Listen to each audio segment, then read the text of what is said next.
संशोधन प्राप्त है।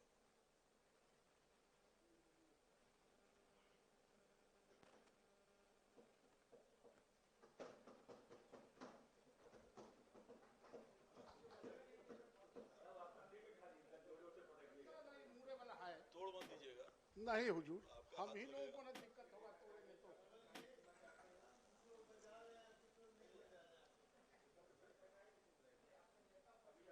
चलिए शांति शांति, चलिए आगे। हम लोग तो ऐसा है कि दोनों मिल के भी बजा ले सकते हैं।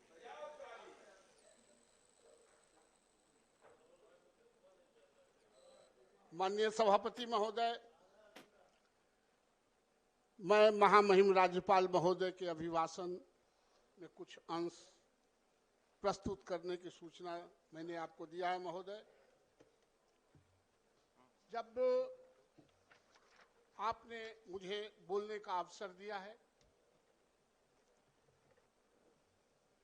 इसके लिए आपके प्रति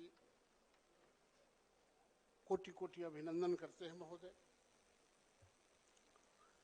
महामहिम राज्यपाल महोदय के अभिभाषण में यह जोर दिया जाए, परंतु राज्यपाल महोदय ने अपने अभिभाषण में यह नहीं कहा। राज्य सरकार सभी संबंधता प्राप्त डिग्री एवं इंटर महाविद्यालयों के शिक्षकों एवं शिक्षकेतर कर्मचारियों के वेतन भुगतान हेतु हर वर्ष समय पर अनुदान का भुगतान सुनिश्चित करेंगे। मैं सोचता था महोदय कि जो महामहिम जो दस्तावेज पढ़ रहे हैं, जो राज्य सरकार की उपलब्धियों को गिना रहे हैं, राज्य सरकार ने जो संचालन किया है उसकी उपलब्धियों को आईना के तरह, लोकतंत्र में कहते हैं राज्यपाल का अभिभाषण आईना के तरह चमकता है, लेकिन उसके शिक्षा में कोई खास प्रतिबिंब नहीं आ रहे थे। जो महत्वपूर्ण बातें हैं वो उसमें नहीं जुटा हुआ था महोदय। आज क्या है, राज्य के 80% जो बच्चे, अभी संजय सिंह जी जो बखान कर रहे थे, डाटा दे रहे थे 12 लाख और 16 लाख, उसके 80% बच्चे गांव, गरीब किसान मजदूरों के बच्चे, गांव और पगडंडियों में रहने वाले बच्चे, ये वित्रहित स्कूलों, कॉलेजों, इंटर कॉलेजों और डिग्री कॉलेज से शिक्षा ग्रहण करते हैं। उसको, और इस राज्य का महोदय, इस राज्य में जितने 42-4300 फर्स्ट चरण में जो विद्यालयों के अधिग्रहण राज्य सरकार ने किया, जिसको राजकीयकृत विद्यालय कहते हैं, वह भी इसी तरह जो आज एफिलिएटेड कॉलेज और स्कूल हैं, इसी तरह गांव के अभिभावकों ने खोला था और उसको राज्य सरकार ने अधिग्रहण किया। राज्य सरकार का हाई स्कूल खोलने में कोई बहुत योगदान नहीं रहा। ये गांव के अभिभावकों ने, जो पूर्व के जो लोग हमारे अभिभावक थे, वह समझते थे कि आने वाले कल में 21वीं सदी में जितना व्यक्ति को जीने के लिए ऑक्सीजन की जरूरत है, उतना ही एजुकेशन की जरूरत पड़ेगा। इसलिए चंदा करके, बिहरी करके, लोगों से भीख मांग के, देह से मजबूती से काम करके स्कूलों और कॉलेजों को बनाया है। आज भी जो स्कूल और कॉलेज हैं वित्रहित, उसकी स्थिति वही लोगों ने खोला है। आज तो हमारे जैसे लोग, जो संपन्न लोग हैं, वो रोजगार के रूप में स्कूलों और कॉलेजों को खोलते हैं। आज जूता बनाने वाली कंपनी, टीवी चलाने वाली कंपनी, लोहा गलाने वाली कंपनी, आईना बनाने वाली कंपनी आजकल स्कूल के व्यवसाय कर रहे हैं। आज गांव के जो हमारे अभिभावकों ने, हमारे पुरखों ने जिस तरह से निस्वार्थ भाव से स्कूलों को, कॉलेजों को खोल के स्थापित किया, जिससे हम यहां आ रहे हैं, वो आज के कोई संपन्न लोग नहीं करते, वो व्यवसाय करते हैं। तो मैं सोचता था कि इसके जो 5-6 वर्षों से अनुदान नहीं मिले हैं, वो अनुदान का आएगा कि नहीं। ऐसे बच्चों को हम जो पढ़ा के पास कराने वाले शिक्षकों को हम अनुदान देंगे, लेकिन वो बात नहीं था महोदय। मैं चाहता हूं कि जरूर उसको जोड़ा जाए, संशोधन किया जाए। महोदय, आज ऑनलाइन अभी सुनील जी कौन अभी भाषण में कह रहे थे, इतना कंप्यूटराइज हो गया है कि माथे पर कंप्यूटर बैठा रहता है। ऑनलाइन यहां एडमिशन हो रहे हैं, डिग्री में, इंटर में। बड़ी अच्छी बात है, ऑनलाइन के जमाना, ऑनलाइन करें। लेकिन हो क्या रहा है, मोकामा के लड़के और लड़की को पालीगंज में, और पालीगंज के लड़के और लड़की को नालंदा में और नवादा में आप भेज देंगे। इन गरीब के बच्चों को और गरीबों को, अभिभावकों को इतनी हैसियत नहीं है कि एक जगह से हटा के दूसरे जगह रख के और वो पढ़ा सके। जिस दिन उसकी हैसियत हो जाएगी कि अपने बच्चों को हम अपने घर से छोड़ के दूसरे जगह पर हम पढ़ाने के लिए रख सकते हैं, तो फिर वह भी आपका स्कूल और कॉलेज छोड़ देगा। आज आपके यहाँ कौन पढ़ता है? जो मजबूर है, जो लाचार है, जो बेबस है। आज चपरासी के भी नौकरी करता है सरकारी, और 25-30 हजार 40 हजार तनख्वाह मिलता है, वो अपने बच्चों को आपके स्कूल में नहीं पढ़ाते। इसको तो मूल्यांकन करना होगा महोदय। हम राज्य को विकसित बनाना चाहते हैं, हम इंफ्रास्ट्रक्चर बेहतर बनाना चाहते हैं, हम फ्लाईओवर बनाना चाहते हैं, हम सड़क बनाना चाहते हैं, हम गंगा में नाव चलाना चाहते हैं, हम गंगा किनारे मेरीन ड्राइव बनाना चाहते हैं। ये किसके लिए? कौन इस पर चलेंगे? कौन इसको सुसज्जित रखेंगे? ये उन्हीं लाचार और गरीब के बच्चों को जिन स्कूलों से हम लोग पढ़ के आए हैं, ये उसी के लिए। अगर किसी राज्य में 2 पथ है महोदय, एक ज्ञान पथ है और एक राजपथ है। राजपथ को बेहतर बना दिए और ज्ञान पथ में गड्ढा रह गया, तो वो राजपथ भी दुरुस्त नहीं रहेगा। जब ज्ञान में गड्ढा होगा तो उसमें भी गड्ढा पैदा कर देगा। महोदय, मैं यह कहना चाहता हूं, आप सब काम करें, लेकिन राज्य का विकास तो तब होगा जब आपके आने वाले कमिंग जनरेशन, जिनके कंधों पर बिहार की जिम्मेवारी और भारत की जिम्मेवारी 21वीं सदी में सौंपना है। कोई अंतिम व्यक्ति सोसाइटी में नहीं होता है महोदय। जो आया है उसको जाना पड़ेगा, जो शुरुआत किया है उसके अंत होंगे।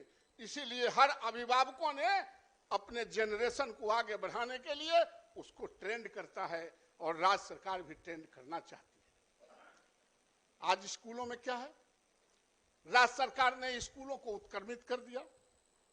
प्राइमरी स्कूल को, मध्य विद्यालय को, और प्रिंसिपल इंटरमीडिएट के पढ़ाने वाले बच्चों के प्रिंसिपल होंगे मैट्रिक पास हेडमास्टर। अरे आप वहां हेडमास्टर भी दे दीजिए ना। अच्छा, आप इंटरमीडिएट में और 10th में पढ़ाने के लिए आप डिप्यूट कर देना है प्राइमरी के मास्टर को। नहीं, हम तो बहाली करने के लिए कर रहे हैं, हम गाली थोड़े दे रहे हैं ना। ठीक है, शुरू है, हम कहां करें शुरू में स्पीडर लगाने के लिए हम कह रहे हैं। तो महोदय, हम तो यह चाहते हैं कि आप जिन विद्यालयों को खोला है उन विद्यालयों में शिक्षक भी तो दीजिए, हेडमास्टर भी तो दीजिए, वहां शौचालय भी तो बनाइए, वहां बाथरूम भी तो बनाइए, वहां बेंच डेस्क भी दीजिए। महोदय, आप आसन पर बैठे हुए हैं महोदय, क्या स्थिति है शिक्षा विभाग की? हम लोग जनप्रतिनिधि हैं, 14,90,000 की 99,000 तक लिखेंगे नली बनाने के लिए और गली बनाने के लिए और सड़क बनाने के लिए, तो बाकलम खास हो जाएगा, हमको टेंडर में नहीं जाना पड़ेगा। लेकिन हम 50,000 रुपया के गांव के गरीब के बेटा को बैठने के लिए अगर बेंच डेस्क देते हैं तो टेंडर में चल जाता है, 1-1 साल तक टेंडर नहीं होता है। आखिर क्या विजन है, क्या दृष्टिकोण है? हम नली गली 15 लाख रुपया में लगा सकते हैं, लेकिन हम 50,000 1 लाख का बेंच डेस्क नहीं दे सकते हैं। हमारी जिम्मेवारी है कि गरीब के बच्चों को हम जमीन से 1.5 फीट ऊपर लाएं। हम बहुत ऊपर नहीं ले जा सकते हैं, लेकिन जमीन से 1.5 फीट ऊपर तो महोदय हम ले ही जा सकते हैं। तो यह दृष्टि की कमी है, और जब तक सम्यक रूप से शिक्षा पर दृष्टि सरकार की नहीं होगी, दुनिया के कोई ताकत शिक्षा और स्वास्थ्य को ठीक नहीं कर सकता है। ये दोनों मूल समस्या है इस राज्य का। महोदय, अभी संजय जी कह रहे थे 4-5 महीना से पेंशनधारियों के पाटलिपुत्रा विश्वविद्यालय में पेंशन नहीं मिले। मैंने कल बात किया डायरेक्टर से कि क्या बात है भाई, सबके तनख्वाह मिल रहा है, जो रिटायर कर गया उसको 4 महीना से आप तनख्वाहें नहीं दे रहे, पेंशने नहीं दे रहे। तो बोले कि नहीं, सो थोड़ा छूट गया था। हम कहले छूट गया था तब जोड़ दीजिए। तो जोड़ तो दिए हैं, लेकिन हमारा डिप्टी डायरेक्टर कहाँ चुनाव में नॉर्थ ईस्ट में चल गए, होली के बाद आवेंगे तो उनसे सिग्नेचर होगा तब न जाएंगे। तो होली में क्या खाएगा, घास भूसा, ये सब रिटायर आदमी, बाल बच्चा भी मार के घर से निकाल देगा। पेंशनधारी पर नजर इसलिए लोग घर में रखते हैं कि उनको पेंशन आने वाला। होली दशहरा में पेंशन नहीं दीजिएगा तो उनको बाल बच्चा घर में चबूतरों पर बैठने देगा। हमने कहा कि आप डिजिटल सिग्नेचर करा के मंगा लीजिए, अब तो डिजिटल सिग्नेचर के जमाना है। तो डायरेक्टर ने कहा कि देखते हैं, लेकिन डिजिटल करेगा तब ना।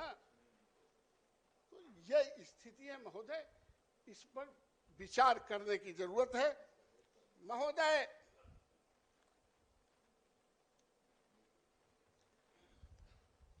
वेतन भुगतान भी 4 महीना 5 महीना से कम पर कॉलेज में नहीं होते। जब पूछिए तो क्या भाई, तो यूटिलिटी सर्टिफिकेट नहीं आया। यूटिलिटी सर्टिफिकेट शिक्षक देंगे? अरे आपका विश्वविद्यालय है, आपका रजिस्ट्रार है, आपका वाइस चांसलर है, बेहतर वाइस चांसलर आपने बहाल किया है, बेहतर 5 साल 6 साल 7 साल से एग्जाम नहीं हुए। सर्च कमेटी करता है, जब तक सिर्फ महामहिम करते थे तो कुछ बढ़िया भी आता था। सर्च कमेटी जैसा से आया सब भ्रष्टाचारी आ गया है, ये बात मत कहिए।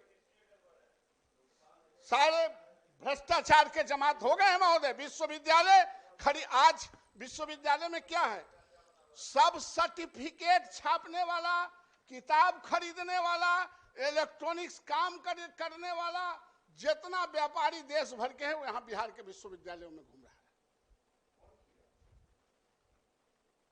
इसलिए महोदय सवाल कौन किया नहीं, सवाल हम राज्य सरकार। देखिए, अधिया पर ढेला मत ढोइए।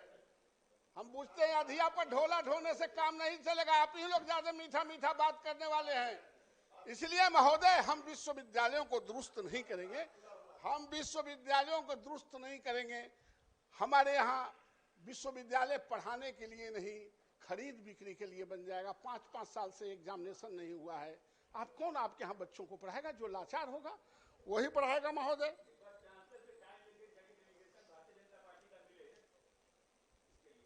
वो तो मिल ही जाता है, लेकिन पहले चांसलर करते थे तो थोड़ा मोड़ा ठीक था, 20% खराब था। जब से आप सर्च कमेटी बना दिए 100% खराब हो गया। अब तो आप ही लोग ना बनाए होंगे, या कह के चांसलर को कह के और किसी और को कह के टालिए मत, किसी और को समझा सकते हैं, हम समझते हैं। माननीय नवल जी महोदय, दूसरा सवाल, राज्य के विद्यालयों में लड़कियों के शिक्षा महाविद्यालयों में मुक्त हो, उसके एडमिशन फीस नहीं लेने हैं, उसके ट्यूशन फीस नहीं लेने हैं। सरकार बधाई के पात्र है, लड़कियों के लिए, बेटियों के लिए आपने एक कदम आगे बढ़ाया। लेकिन ये जो गर्ल्स इंस्टीट्यूशन है, एक पैसा लेंगे नहीं और आप उसके प्रतिपूर्ति देंगे नहीं, तो वो स्कूल कॉलेज रहेंगे कि बंद हो जाएंगे? आप तो घोषणा कर दिया कि नहीं ये लड़कियों से फीस मुक्त रहेगा, लेकिन आप उन लड़कियों से फिर फॉर्म भराने में 1400 रुपया लेंगे। राज्य सरकार फॉर्म भराने के लिए 1400 रुपया लेंगे, आप वो भी मुक्त कर दीजिए कि लड़कियों के हम फॉर्म भराएंगे तो एग्जामिनेशन फीस नहीं लेंगे। आप 1400 रुपया लेंगे और स्कूल कॉलेज जो 13 रुपया ट्यूशन फी लेता था वो नहीं लेगा। तो उसके आपने इसी सदन में कमिटमेंट था कि हम उसका रीइंबर्समेंट करेंगे। तो आप रीइंबर्समेंट नहीं करेंगे तो आहिस्ते आहिस्ते जितने गर्ल्स इंस्टीट्यूशन है वो बंद होते चले जाएंगे। उसको डस्टर चौक का प्रॉब्लम है, जब एक पैसा कोई संस्था को अर्निंग नहीं आएगा तो कहां से रहेगा, वो चलेगा क्या? इस स्थिति में है महोदय। 1984-85 के जो प्रोजेक्ट कन्या विद्यालय योजना विद्यालय जो खुला था, वो सब लड़ते लड़ते लड़ते यहाँ से सुप्रीम कोर्ट थे तक सबका लगभग एडजस्टमेंट हो गया महोदय। कुछ 100, 75, 100, 105, 10 होगा शिक्षक जो 84, 85 से आज तक पढ़ा रहा है और उसका कंसिडरेशन नहीं हुआ। वो अनुभवी है, संजय जी भी जानते हैं, पता नहीं कैसे इन लोग छोड़ देते हैं। तो महोदय चल रहा है महोदय, वो चलिए रहा है 84, 85 से, इसलिए मैंने आसन का ध्यान आकृष्ट करा कि मुश्किल से 100 गो होंगे, लेकिन 84, 85 से उठलते आ रहे हैं, 70, 80 हैं। और तो आप तो गिने गुथने में तेज हैं, आप गिनते गो रहते हैं। इसलिए महोदय शिक्षा पर जब तक विजडम और दृष्टि से काम नहीं होंगे और विभागों की तरह शिक्षा और स्वास्थ्य नहीं चलाया जा सकता है। इस पे पैनी नजर रखना होगा। और सिर्फ अधिकारियों के पोस्टिंग करने से भी नहीं कुछ होगा। अधिकारी तो जब पोस्टिंग अधिक हो जाते हैं, तो मैं एक कहावत कहा था कि अधिकारी ज्यादा होते हैं, महावत ज्यादा हो गए तो हाथी मर जाता है। एक राजा के यहाँ एक हाथी था, तो राजा के यहाँ कुछ फंक्शन हुआ तो सब लोग आए, तो राजा के मित्र तो राजे होते हैं, तो सबको कोई कुत्ता आजकल रखता है, 4-5 गो तो कुत्ता दिखाता है, हम लोग कहीं जाते हैं, तो उनका हाथी था, वो हाथी दिखलाए। तो उनका सब मित्र उत्र कहा कि अरे तो इतना बड़ा हाथी है और एक ही वो पिलमान है। बोला हाँ एक वो है। बोला इसीलिए हाथी दुबलाया हुआ है। तो राजा को लगा कि बात तो कन्विंसिंग है। कहा कि ठीक है, तो 5 गो और महावत रख दिया, तो 5 गो नया, एक वो पुराना वाला 6 गो हो गया महोदय। कहा महावत को कि 15 दिन के बाद देखेंगे हाथी एकदम तंदुरुस्त रहना चाहिए, मोटा ताजा। तो 15 दिन के बाद राजा को उत्सुकता थी, बुलाया हाथी को, लेके आओ। लेके आया तो देखा कि थोड़ा और दुबला गया है। बहुत राजा गुस्सा हुए, राजा साहब भैया ऐसे कैसे हो गया, अब तो तुम लोग 6 आदमी हो, कैसे दुबला गया हाथी। लगता है इससे भी नहीं काम चल रहा है, 5 गो और रख दिए खिसिया के, तब हो गया 11 गो। फिर बोले राजा साहब कि 15वां दिन हम हाथी को देखेंगे नहीं तो तुम लोगों को सबको डिसमिस करेंगे। सब कुछ चला गया। 11वां दिन, 15 दिन में बुलाए थे, 11वां दिन खबर आया राजा जी को कि हाथी मर गया हुजूर। बड़ा फेरा, सब आया कि हाथी मर गया। बोला कैसे हाथी मरा, अब कोई बता ही ना रहा, सब मूड़ी नीचे करके खड़ा था लाइन में। तो बोले वो पुरनका पहलवान है ना, उसको बुला के लाओ। तो वो टगते टगते आया, पूछा कैसे हाथी मरा जी। कहा हुजूर इसमें मेरा क्या गलती है, आपने दाना बढ़ाया नहीं, और हम पहले खाते थे, हाथी खाते थे, में 10 आदमी को और रख दिए, तो यहू 10 खा गया, हम और हाथी तो 11 दिन से भूखे थे, हाथी मर गया और मैं जिंदा हूं। महोदय महावत बढ़ाने से कोई व्यवस्था नहीं हो सकता है। शासन तो खनक से चलता है, इकबाल से चलता है, और जहां सरकारें ताकती है वहां तूफान भी रुक जाता है, जहां सरकार नहीं ताकती है वहां चलते रहता है। महोदय हो गया 25 मिनट, बस जल्दी है 6 मिनट। महोदय बिहार में अराजकता एवं कुव्यवस्था फैला हुआ है लॉ एंड ऑर्डर पर। मैं समझता था कि इस पर महामहिम के भाषण में जरूर होगा महोदय। जहां जाएं वहीं गोली चल रहा है, जिंदा वही लोग हैं जिसको कोई अपराधी मारना नहीं चाहता है। जिधर जाइए कहीं 50 राउंड गोली चल रहा है, कहीं 40 राउंड गोली चल रहा है, कहीं 5 आदमी मर रहा है, कहीं दारू पी के 60 आदमी मर रहा है, कहीं 100 आदमी मर रहा है। महोदय यह आलम है। महोदय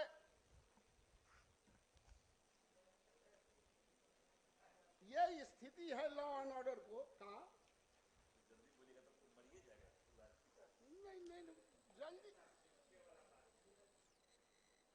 नक्सलियों के गढ़ में अफीम की खेती, डंप हथियार बरामद, अवैध मादक पदार्थों के विरुद्ध चल रहा है संयुक्त ऑपरेशन। महोदय ये अखबार में छप रहे हैं, ये हमारे हमारा कोई वक्तव्य नहीं है। आखिर हमारे प्रशासन क्या कर रहा है? नक्सलियों, हाँ हमारा अखबार भी है और हमारा राज्य भी है और आपके दिलों पर राज भी हम ही करेंगे।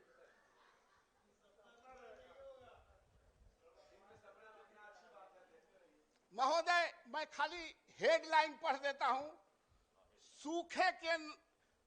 सूखे नशे के जाल में नई पीढ़ी शहर में खुलेआम घूम रहे हैं मौत के सौदागर। ये सब महोदय आपको मैं दे दूंगा। इसको सट गया है हुजूर, कागज खुलता नहीं होगा, सट गया है तो अब यहां से कहां मांग। 471 थानों का अपना भवन नहीं, हाईकोर्ट ने मांगी रिपोर्ट। 471 थानों को अपना भवन नहीं, हाईकोर्ट ने मांगी रिपोर्ट।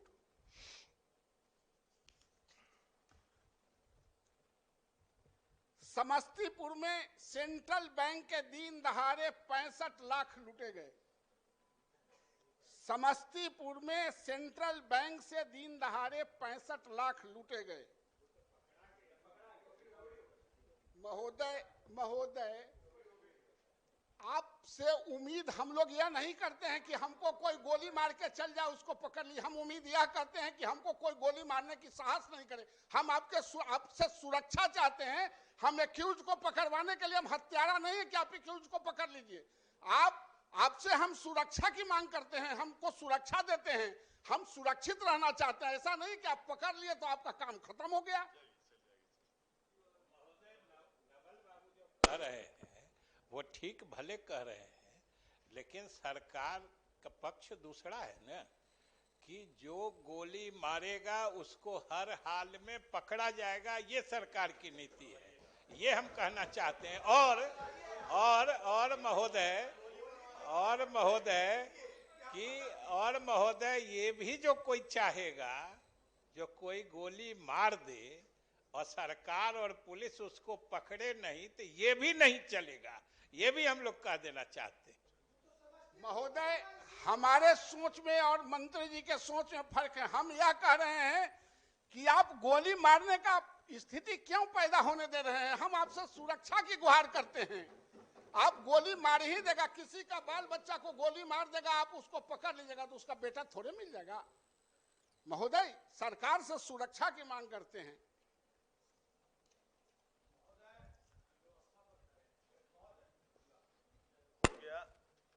नियमावली में स्पष्ट है महोदय, पेज नंबर 176 देखा जाए, इसमें स्पष्ट लिखा हुआ है कि जब सदन की कार्यवाही चल रही है तो सदन में संबंधित अभिलेख अगर कोई बात ही बोल रहे हैं तो कोई पत्रिका समाचार पत्र का रेफरेंस नहीं पढ़े, स्पष्ट दिया हुआ। और महोदय वो थोड़ा ही सा देखे हैं महोदय, अधजल गगरी छलकत जाए। महोदय स्पष्ट दिया हुआ है, महोदय स्पष्ट दिया हुआ है। और उस समाचार पत्र का कब का कहाँ का एकत्रण उठा करके ले आए हैं और इस तरह का कहाँ का पत्रिका कब पढ़ रहे हैं जो ये संभव नहीं है पढ़ना।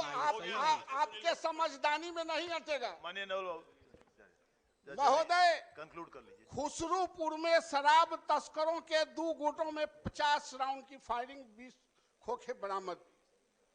नजदीक है महोदय खुसरूपुर। ये हम बताना यह चाह रहे हैं, वही नहीं और बतावे का बता देते हैं। रुकिए, हो गया, समय हो गया। रुकिए बता देते हैं हम क्या बताना चाहते हैं।